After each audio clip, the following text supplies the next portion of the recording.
Hello friend, मेरा नाम है कृष्णा। स्वागत है आपका friends at preparation YouTube channel पर। इस वीडियो को आप यूटिलाइज कर सकते हैं कॉम्पिटिटिव एग्जाम की प्रिपरेशन के लिए। Consider the following statement regarding Keoladeo national park. इस पार्क के रिगार्डिंग में आपके पास ये फर्स्ट स्टेटमेंट है जिसमें आपसे बोला जा रहा है कि Keoladeo national park is a famous avifauna sanctuary that host thousands of birds especially during the winter season। Winter season के टाइम पे यहाँ पे हजारों की संख्या में आप कह सकते हो कि यहाँ पर बर्ड्स आती हैं, ये आपसे बोला जा रहा है। और सेकंड स्टेटमेंट में आपसे बोला जा रहा है it is natural wetland also a UNESCO world heritage site. यानी कि अगर हम कैलेंडो नेशनल पार्क की बात करें तो ये एक वेटलैंड है और जो कि नेचुरली ये बिल्ट है, यानी कि किसी ने इसे बनाया नहीं है, नेचर वाइज ये अपने आप बनी हुई एक वेटलैंड साइट है और जिसे यूनेस्को ने अपने वर्ल्ड हेरिटेज साइट के अंदर कंसीडर कर रखा है। इस लिस्ट के अंदर इसे डाल रखा है, आप ये बोल सकते हो। और थर्ड स्टेटमेंट बोला जा रहा है it is located in the middle of the central Asia migratory flyway. यानी कि सेंट्रल एशिया की अगर बात करें बिल्कुल बीचों बीच आप ये कह सकते हो, इसकी लोकेशन के बारे में बोला जा रहा है। और अब आपके पास बोला जा रहा है कि इन तीनों स्टेटमेंट में से करेक्ट स्टेटमेंट आपने चूज करना है। तो ऑप्शन ए के according first and second statement correct है, ऑप्शन बी के according first and third statement correct है, और ऑप्शन सी के according second and third statement correct है, और ऑप्शन डी में आपसे बोला जा रहा है कि all three statement first second third ये सारी की सारी स्टेटमेंट करेक्ट है। तो करेक्ट स्टेटमेंट आपके अकॉर्डिंग क्या है, कैलेंडो नेशनल पार्क के बारे में आपको अटेम्प्ट करना है ये क्वेश्चन। तो इस क्वेश्चन के अगर करेक्ट आंसर की बात करें कि कैलेंडो नेशनल पार्क जो कि राजस्थान के अंदर जो आप जानते हैं वर्ल्ड सेंचुरी है, भरतपुर वर्ल्ड सेंचुरी, उसी का एक दूसरा नाम आप बोल सकते हैं कैलेंडो नेशनल पार्क है।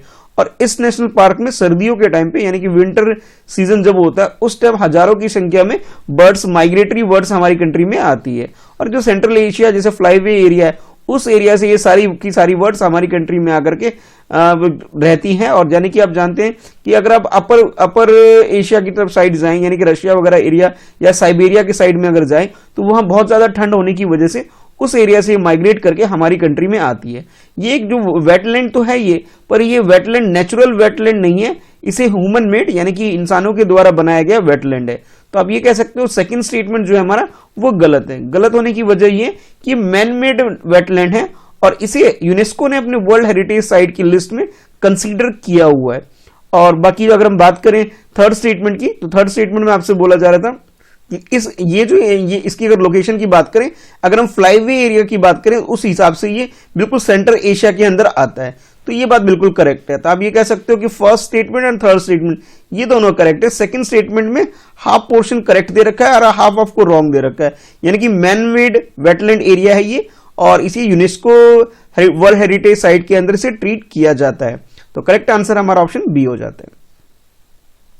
Zero mass water sometime in news is related to. इस क्वेश्चन में आपसे ये जीरो मास वाटर है कॉन्सेप्ट क्या है, इसके रिगार्डिंग में आपके पास ये चार ऑप्शन है। इन चारों ऑप्शन में से आपको चूज करना है कि कौन सा स्टेटमेंट या फिर कह सकते हैं कौन सा टर्म्स इससे रिलेटेड है, ये आपको बताना है। तो फर्स्ट ऑप्शन में बोला जा रहा है converting human waste into water and other by product. यानी कि आप ये कह सकते हो ह्यूमन वेस्ट जो चीजें होती है उसे पानी के रूप में या किसी और प्रोडक्ट में चेंज करना के कॉन्सेप्ट ही जीरो मास वाटर है।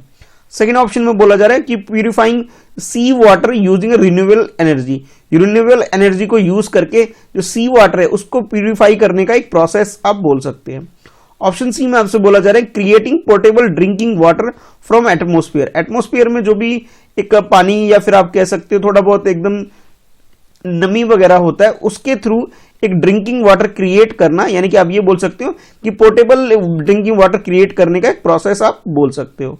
और ऑप्शन डी में आपसे बोला जा रहा है purifying rain water for drinking, यानी कि बरसात का पानी जो होता है उसे ड्रिंकिंग पर्पस के लिए यूज करना है, उसे चेंज करना ही एक कॉन्सेप्ट है जीरो मास वाटर। तो आपके हिसाब से करेक्ट आंसर क्या है, क्वेश्चन को अटेम्प्ट कर लीजिए। तो जीरो मास वाटर की बात करें तो इसमें जो सी ऑप्शन आपको दे रखा था जिसमें आपसे ये बोला जा रहा है कि ये पोर्टेबल ड्रिंकिंग वाटर है, एटमोस्फेयर से जो भी नमी वगैरह होती है वहां से इस पानी को इकट्ठा कर लेना एक कॉन्सेप्ट है जिसे हम जीरो मास वाटर कहते हैं। और ये जो कॉन्सेप्ट लेके आया गया कि अरेबियन डेजर्ट एरिया जो है उस एरिया में काफी ज्यादा ये सुटेबल है। और वहां पे एक फर्म है एरिजोना बेस्ड, एक टेक्नोलॉजी फर्म है जिन्होंने ये एक्सपेरिमेंट किया है और इसे यूज किया है। उन्होंने ये माना है कि भी जो हम ड्रिल वगैरह करते हैं पानी वगैरह के लिए कुएं को या फिर सी वाटर को प्यूरिफाई करते हैं, उससे ज्यादा बेटर है कि हम इस तरह की टेक्नोलॉजी यूज करें, जो कि हमारे लिए कॉस्ट भी कम होगा और इसी के कारण इसे दुबई वगैरह के आसपास के एरिया में इसे इंप्लीमेंट भी किया गया है। तो आप ये कह सकते हो करेक्ट आंसर हमारा सी हो जाएगा। कंसीडर द फॉलोइंग स्टेटमेंट, यहां पे भी आपके पास ये दो स्टेटमेंट है, ये फर्स्ट स्टेटमेंट है और इसके बाद ये सेकंड स्टेटमेंट है। इन दोनों स्टेटमेंट में से हमें करेक्ट स्टेटमेंट चूज करना है। तो क्लाइमेट चेंज परफॉर्मेंस इंडेक्स, जिसे शॉर्ट में CCPI भी बोल देते हैं, track countries effort to combat climate change and is published annually by UNEP, यानी कि यूनाइटेड नेशन का भी एक ऑर्गेनाइजेशन आप बोल सकते हैं कि UNEP के द्वारा एक इंडेक्स प्रिपेयर किया जाता है जिसका नाम climate change index performance index है। और ये जो काम करता है क्योंकि क्लाइमेट के अंदर जो भी चेंजेस आ रहे हैं उसके ध्यान में रखते हुए किस तरह का एक्शन लिया गया उसके रिगार्डिंग में एक रैंकिंग तैयार करने का काम होता है।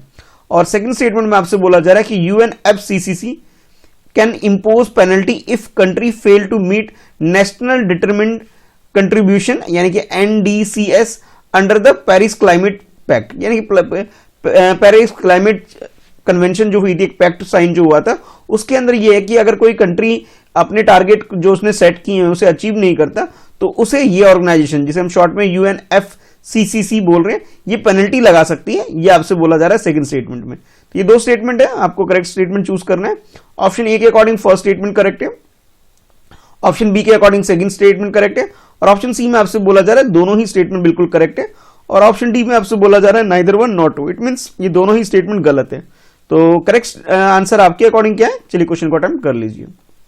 अगर हम बात करें इस इंडेक्स की, क्लाइमेट चेंज परफॉर्मेंस इंडेक्स, तो ये जो इंडेक्स है इसे यूएन की कोई ऑर्गेनाइजेशन इसके एक तरह से प्रिपेयर करने का काम नहीं करती है। इसे green watch and new climate institute जो है वो इसे पब्लिश करने का, यानी कि इस रैंकिंग को तैयार करने का काम करती है, जिसके अंदर बेसिकली ये होता है कि पेरिस क्लाइमेट चेंज के अंदर जो पैक्ट साइन किया गया था इंटरनेशनल लेवल पर 2015 पर, उसमें ये टारगेट रखा गया था कि भी हमारे जितनी भी कंट्री इंटरनेशनल लेवल पे कार्बन इमिशन करती है उसे डिक्रीज करना, कम करना, और इन्वायरमेंट को प्रोटेक्शन से रिलेटेड कुछ ना कुछ एक्शन प्लान सेट करके, टारगेट सेट करके काम करना। तो उसी को ध्यान में रखते हुए इंडेक्स बनाया गया कि जोन सी भी कंट्री अच्छा परफॉर्मेंस दे रही है उसकी रैंकिंग ज्यादा अच्छी मानी जाती है। लेकिन इसके अंदर कोई भी ऐसी पेनल्टी वगैरह का कॉन्सेप्ट नहीं रखा गया था, यानी कि आप ये कह सकते हो कि पेनल्टी जैसी कोई टर्म इसके अंदर नहीं थी, जिसकी वजह से सेकंड स्टेटमेंट हमारा गलत हो गया। और फर्स्ट स्टेटमेंट गलत इसलिए हो गया कि यूएन की कोई भी ऑर्गेनाइजेशन इसे प्रिपेयर करने का इंडेक्स का काम नहीं करती, बल्कि इसे German watch and new climate institute इस डाटा को प्रिपेयर करने का काम करती है। यानी कि आप ये देख सकते हैं ये कुछ इंस्टीट्यूशन है जो इसे मिलकर के इस डाटा को, ये इंडेक्स को तैयार करती है। तो दोनों ही स्टेटमेंट करेक्ट है, आंसर डी हो जाएगा हमारा।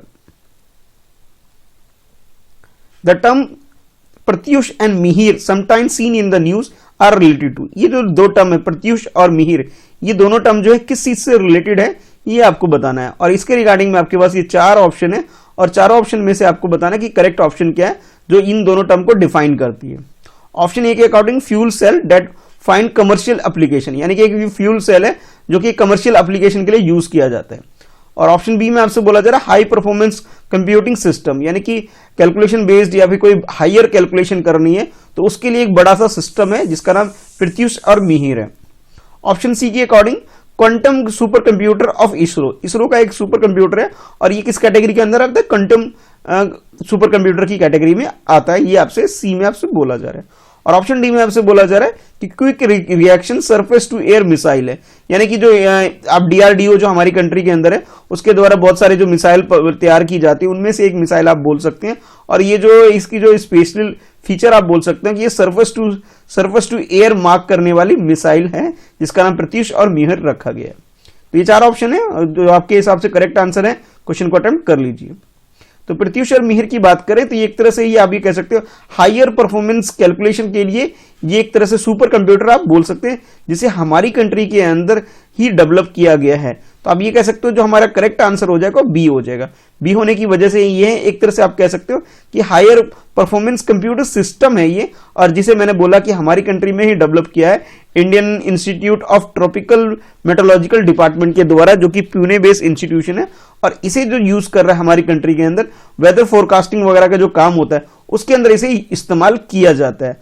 और ये इसलिए किया जाता है कि इसकी कैपेसिटी बहुत ज्यादा है और ये इंडिजिनस कंट्री के द्वारा ही डेवलप की गई है, इसलिए ये क्वेश्चन आपके लिए ज्यादा इंपॉर्टेंट हो जाता है। तो करेक्ट आंसर हमारा ऑप्शन बी हो गया। Directorate general of foreign trade, short में DGFT, sometimes seen in a news, is under the which ministry. यानी कि आपको ये बताना है कि ये DGFT जो है किस मिनिस्ट्री के अंदर आती है, ये बताना है। फुल फॉर्म है जिसकी directorate general of foreign trade. Option A के according ministry of external affair, option B के according ministry of commerce and industry, option C के अकॉर्डिंग मिनिस्ट्री ऑफ फाइनेंस, और ऑप्शन डी में आपसे बोला जा रहा है मिनिस्ट्री ऑफ होम अफेयर। तो ये 4 मिनिस्ट्री हैं, चारों मिनिस्ट्री में से आपको बताना है कि DGFT कौन सी मिनिस्ट्री का पार्ट है और कौन सी मिनिस्ट्री से हेड करती है, ये आपको बताना है। तो इस क्वेश्चन के करेक्ट आंसर की बात करें कि जैसा इसमें मेंशन है, आपके लिए बहुत क्लियर मेंशन था कि भाई ये जो टर्म है DGFT यानी कि directorate general of foreign trade, trade से रिलेटेड है, यानी कि कोई ना कोई कॉमर्स बेस्ड जो हमारे यहाँ मिनिस्ट्री होगी उसी से रिलेटेड होगा। यानी कि आप ये कह सकते हो कि ये मिनिस्ट्री ऑफ कॉमर्स और इंडस्ट्री का ही पार्ट है और जो इसे हेड करती है और इसके रिगार्डिंग में डिसीजन मेकिंग करती है। तो करेक्ट आंसर हमारा ऑप्शन बी हो गया। और इसके जो हेड होते हैं इस इंस्टीट्यूशन का, उसे बोला जाता है directorate general of foreign trade, ठीक है। और इसका जो मेन काम ये होता है कि हमारी कंट्री के अंदर के द्वारा जो एक्सपोर्ट किया जाता है, इंपोर्ट किया जाता है, उसको ध्यान में रखना, उसको बैलेंस करना और कोशिश करना कि हम हमारी कंट्री की जो प्रोडक्शन कैपेसिटी उसे बढ़ा करके उसे एक्सपोर्ट किया जा सके, इस चीज पर ये ध्यान रखती है और उसी के रिगार्डिंग में ये एक तरह से प्रोग्राम वगैरह तैयार करती है और उसे उसके इंप्लीमेंटेशन का काम करती है हमारी कंट्री के अंदर। तो करेक्ट आंसर जो हो गया हमारा ऑप्शन बी हो गया। आज के लिए आपका क्वेश्चन ये है कि ये जो इंस्टीट्यूशन है, इस इंस्टीट्यूशन का हेड आज के टाइम पे कौन है, ये आपको बताना है, ठीक है। तो चलिए फिर मिलते हैं नेक्स्ट वीडियो में। आज की इस वीडियो में इतना ही है। वीडियो पसंद आती है इसे लाइक करिए, अपने दोस्तों में शेयर करिए, और वीडियो को पहली बार देख रहे हैं तो चैनल सब्सक्राइब जरूर कर लीजिए ताकि आपको आने वाली वीडियो की नोटिफिकेशन रिसीव हो सके।